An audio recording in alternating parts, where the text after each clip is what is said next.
समाज के बहाव की धड़कनों के एहसास को सुनकर जो शब्दों में पिरोकर उसे कागज पर उतार दे, उस कारीगर को कलमकार कहते हैं। कलम और मन के इसी तारतम्य से जो इमारत सुसज्जित होती है, उसे ही साहित्य कहा जाता है। नमस्कार दोस्तों, मैं भावना सिंह भावनार्जुन अविराम प्रकाशन के साप्ताहिक कविता कार्यक्रम में आप सभी का स्वागत करती हूँ। दोस्तों, आज के कवि हिंदुस्तान के हृदय दिल्ली में रहने वाले श्री तेज प्रताप नारायण जी, जो वर्तमान दौर के साक्षात हस्ताक्षर हैं। तेज प्रताप नारायण जी के लेखन के लिए उनको कई सारे सम्मानों और पुरस्कारों से नवाजा गया है, जिसमें कविता के लिए भारत सरकार का मैथिली शरण गुप्त सम्मान, कहानी और उपन्यास के लिए प्रेमचंद सम्मान भी शामिल है। देश के प्रमुख समाचार पत्रों पत्रिकाओं जैसे कि दैनिक जागरण, प्रभात खबर, हंस, आजकल, न्याय का प्रहरी, दैनिक हिंदुस्तान, गृहलक्ष्मी, अश्वघोष, परिवर्तन आदि में आपकी रचनाएं, समीक्षा और लेख प्रकाशित हो चुके हैं। विभिन्न विश्वविद्यालयों में आपकी रचनाओं पर शोध भी हो रहा है।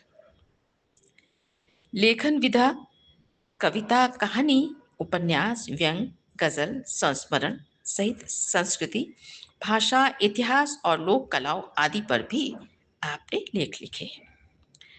आपने लेखन की अनेकों विधाओं में लेखन कार्य किया है। आपकी रचनाओं में कविता संग्रह है सूरज की नई किरण, अपने अपने एवरेस्ट, सीमाओं के पार, किंतु परंतु, दिसंबर की वो सर्द रात, बुद्ध होने के मायने, एक नदी थी सही और ईश्वर की खोज।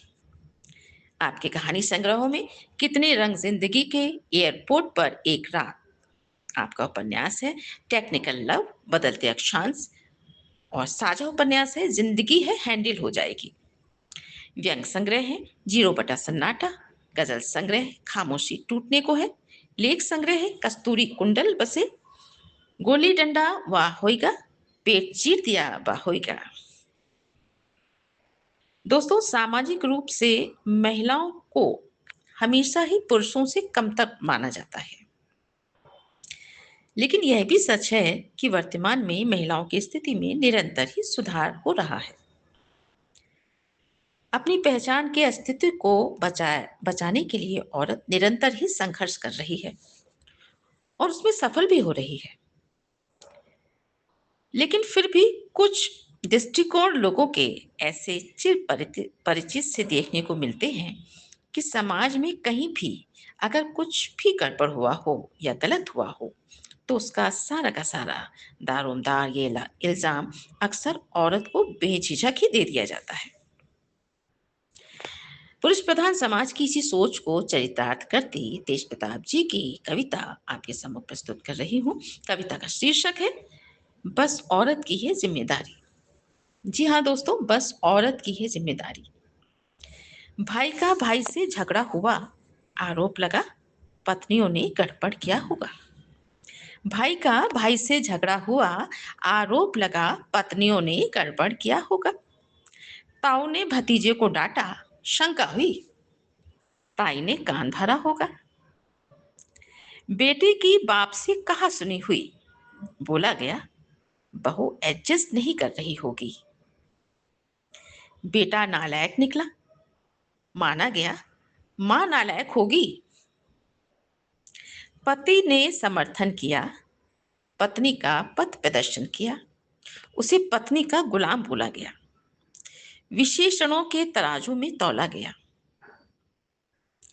अफेयर खत्म हुआ एक जोड़े का, लड़की पर आरोप लगा कि रिश्ता तोड़ने तोड़ने का बोला गया। अफेयर खत्म हुआ एक जोड़े का, लड़की पर आरोप लगा रिश्ता तोड़ने का बोला गया। लड़कियां ऐसी ही होती हैं। लड़कियां ऐसी ही होती हैं, बॉयफ्रेंड के पैसे से मौज करती हैं फिर छोड़ देती हैं। लड़कियां ऐसी ही होती हैं, बॉयफ्रेंड के पैसे से मौज करती हैं फिर छोड़ देती हैं। मार्केट में लड़की को छेड़ा गया, लोगों ने कहा लड़की ने कम कपड़े पहने होंगे। मार्केट में लड़की को छेड़ा गया, लोगों ने कहा लड़की ने कम कपड़े पहने होंगे। अकेली निकली होगी, बॉयफ्रेंड के साथ टहल रही होगी। अकेली निकली होगी, बॉयफ्रेंड के साथ टहल रही होगी। लड़के ने प्रेम विवाह किया। लड़के ने प्रेम विवाह किया तो कहा गया, लड़की ने फंसाया होगा, लटके झटके से लुभाया होगा। एक विश्वविद्यालय में लड़कियों को छेड़ा गया। एक विश्वविद्यालय में लड़कियों को छेड़ा गया। हॉस्टल के पीछे बदमाशियों का गोला फोड़ा गया। कुलपति बोले कुलपति बोले, क्यों खुला रखती हैं खिड़कियां ये मॉडर्न लड़कियां। कुलपति बोले, क्यों खुला रखती हैं खिड़कियां ये मॉडर्न लड़कियां। और पुलिस वाले बोले, 6 बजे के बाद घर से लड़कियां क्यों निकलती हैं, ऐसे में क्या लड़कों की गलती है। एक विश्वविद्यालय में लड़कियों को छेड़ा गया। हॉस्टल के पीछे बदमाशियों का गोला फोड़ा गया। कुलपति बोले, क्यों खुला रखती हैं खिड़कियां ये मॉडर्न लड़कियां। और पुलिस वाले बोले, 6 बजे के बाद घर से लड़कियां क्यों निकलती हैं, ऐसे में क्या लड़कों की गलती है। मतलब समाज और परिवार की हर समस्या औरत की है जिम्मेदारी। मतलब समाज और परिवार की हर समस्या औरत की है जिम्मेदारी, करे या ना करे मानी जाती है उसकी हिस्सेदारी। अजीब सी है समाज की समझदारी।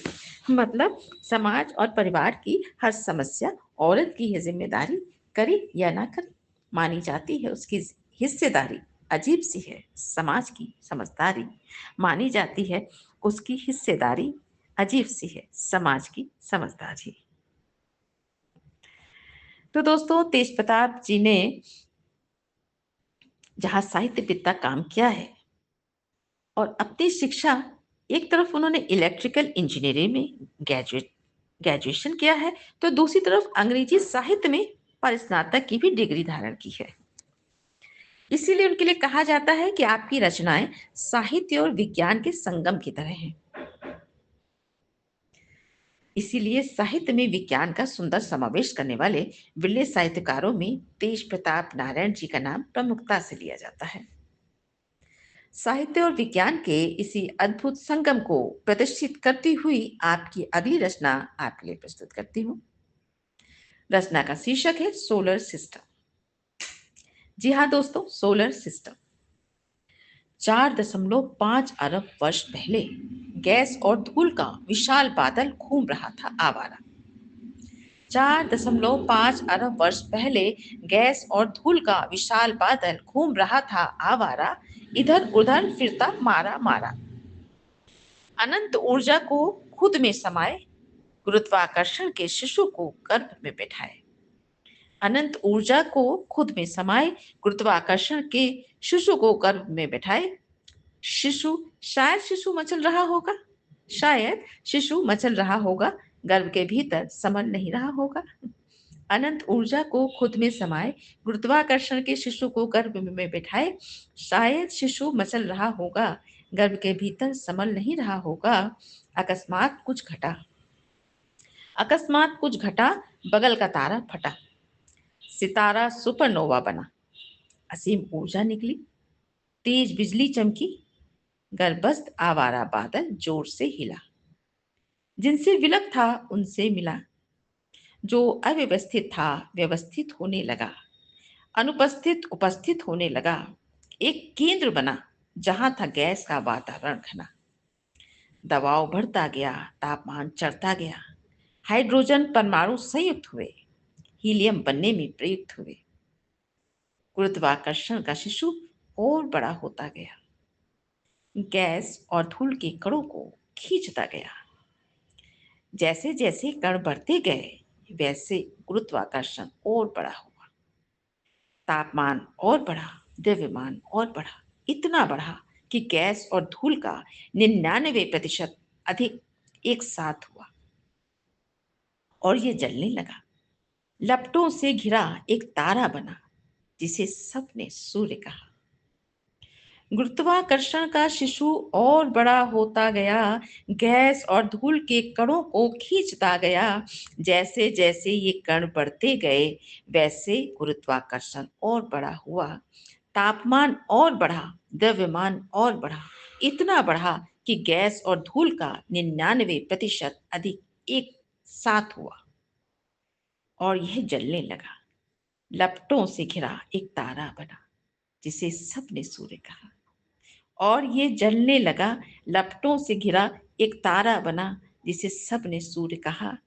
शेष द्रव्यमान यहाँ वहां छितरा गया। शेष द्रव्यमान यहाँ वहां छितरा गया। ग्रह उपग्रह चांद और धूमकेतु आदि बनाता गया। शेष द्रव्यमान यहाँ वहां छितरा गया। ग्रह उपग्रह चांद और धूमकेतु आदि बनाता गया। ग्रह सूर्य के चारों ओर अपनी कक्षा में घूमने लगे। ग्रह सूर्य के चारों ओर अपनी कक्षा में घूमने लगे, सोने और जगने लगे। तब से अब तक सब सूरज की परिक्रमा कर रहे हैं। गुरुत्वाकर्षण बल से संतुलन शक्ति लिए जा रहे हैं। शेष द्रव्यमान यहाँ वहां छितरा गया। ग्रह उपग्रह चांद और धूमकेतु आदि बनाता गया। ग्रह सूर्य के चारों ओर अपनी कक्षा में घूमने लगे, सोने और जगने लगे। तब से अब तक सब सूरज की परिक्रमा किए जा रहे हैं।